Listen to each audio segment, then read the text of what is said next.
Hi everyone, happy Friday. For today's read aloud, I'm going to be reading one of my favorite books by one of my favorite authors, Strega Nona by Tomie de Paola. Let's get started.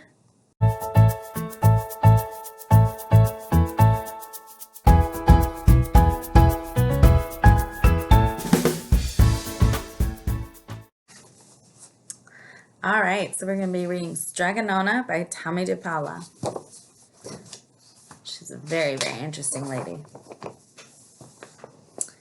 In a town in Calabria a long time ago, there lived an old lady everyone called Strega Nona, which meant Grandma Witch.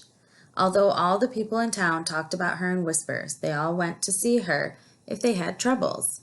Even the priest and the sisters of the convent went, because Strega Nona did have a magic touch.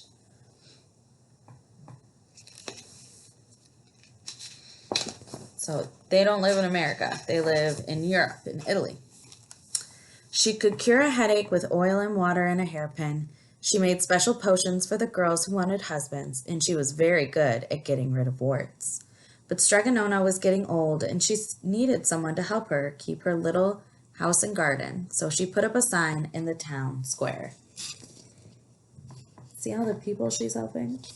There she is putting her sign up.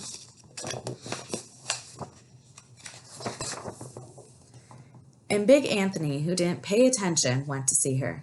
"Anthony," said Strega Nona, "you must sweep the house and wash the dishes. You must weed the garden and pick the vegetables. You must feed the goat and milk her, and you must fetch the water. For this, I will give you 3 coins and a place to sleep and food to eat." "Oh, grazie," said Big Anthony. Grazie means thank you in Italian. "The one thing you must never do," said Strega Nona, "is touch the pasta pot. It is very valuable, and I don't let anyone touch it." "Oh, si, yes," said Big Anthony. Si means yes in Italian. And so the days went by. Big Anthony did his work, and Strega Nona met with the people who came to see her for her headaches and husbands and warts. Big Anthony had a nice bed to sleep in next to the goat shed, and he had food to eat.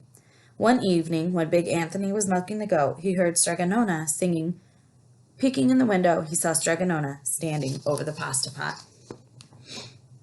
So there's Big Anthony, and there's Strega Nona. I wonder what he heard her singing. She sang, "Bubble, bubble, pasta pot, boil me some pasta nice and hot. I'm hungry and it's time to sup. Boil enough pasta to fill me up." And the pasta pot bubbled and boiled and was suddenly filled with steaming hot pasta. Then Strega Nona sang, "Enough, enough, pasta pot. I have my pasta nice and hot. So simmer down my pot of clay until I'm hungry another day." "How wonderful," said Big Anthony. "That's a magic pot for sure." And Strega Nona called Big Anthony in for supper. But too bad for Big Anthony, because he didn't see Strega Nona blow 3 kisses to the magic pasta pot. I have this feeling that those 3 kisses that she blew are going to be very important.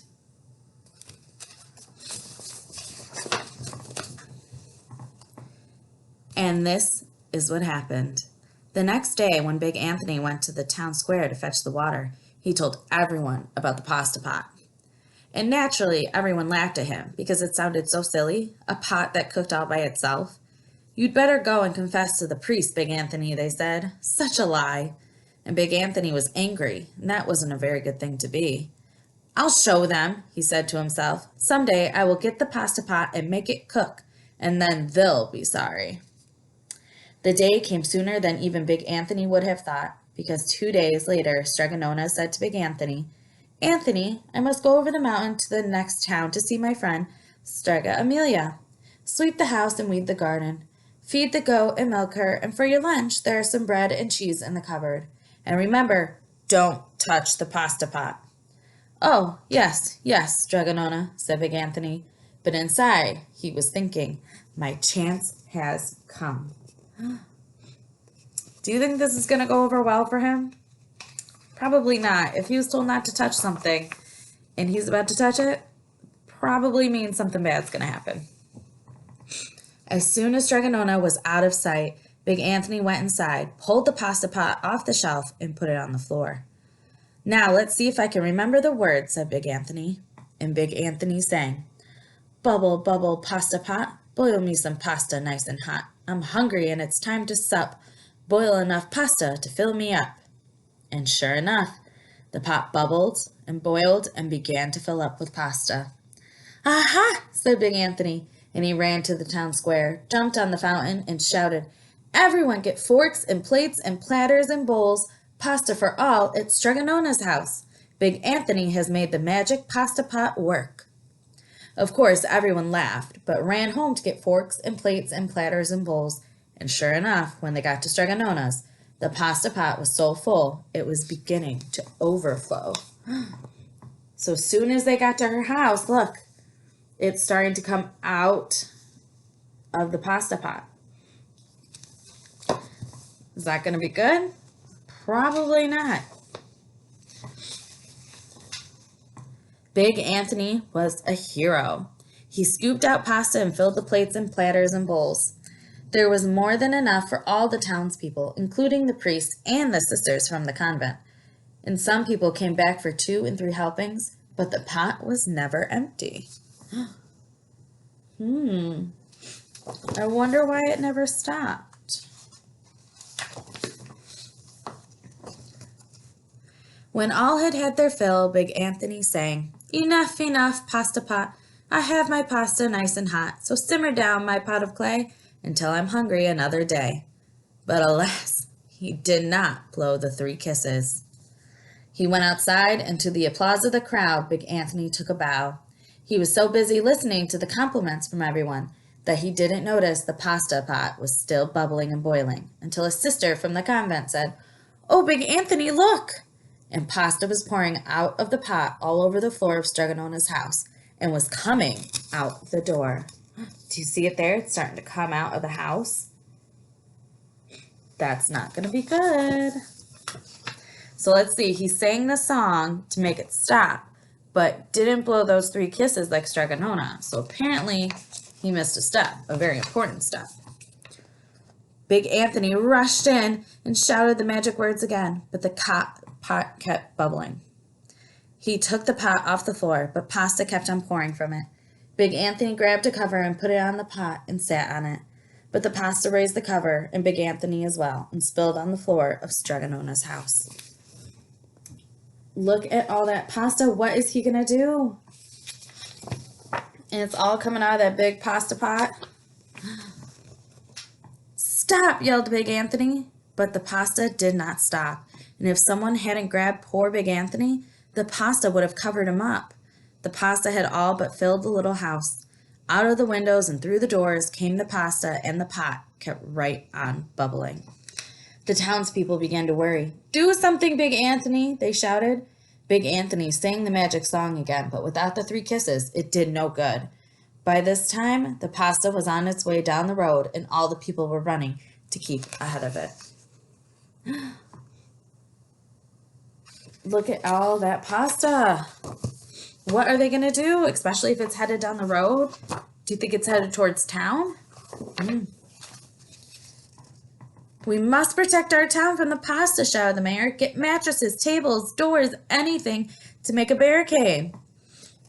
But even that didn't work. The pot kept bubbling and the pasta kept coming. So a barricade is like a big block, like this, like a big thing that they want to block. And look at all that pasta coming from Strega Nona's house. What are they going to do? "We are lost," said the people, and the priest and the sisters of the convent began praying. "The pasta will cover our town," they cried. And it certainly would have, had Strega Nona not come down the road, home from her visit. She didn't have to look twice to know what had happened. So there she is.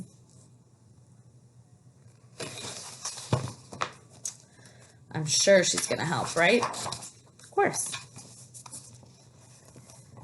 She sang the song and blew the 3 kisses, and with a sputter, the pot stopped boiling and the pasta came to a halt. "Oh, grazie, thank you, Strega Nona," the people cried. But then they turned on poor Big Anthony. "String him up!" the men of the town shouted. Oh no. What do you think his punishment is going to be? What do you think it should be for not listening? "Now wait," said Strega Nona. "The punishment must fit the crime." And she took a fork from a lady standing nearby and held it out to Big Anthony. "All right, Anthony, you wanted pasta from my magic pasta pot," Strega Nona said, "and I want to sleep in my little bed tonight. So start eating." Oh my goodness. All that pasta? Could you eat all that pasta? I couldn't eat all that pasta. And he did. Poor Big Anthony. Look at how full he looks. He ate all the pasta from the town back to Strega Nona's house. I'd be sick to my stomach. The end. Look at that. Strega Nona is nice and tucked in and asleep in her bed while Big Anthony sits outside not feeling good. So we want to make sure we listen to directions and make sure if we want to use something, we ask first. Because if Anthony asked, maybe Strega Nona would have taught him the correct way to use his magic pasta pot. I hope you guys enjoyed our book this week, and I will see you all next week. Have a great day. Bye.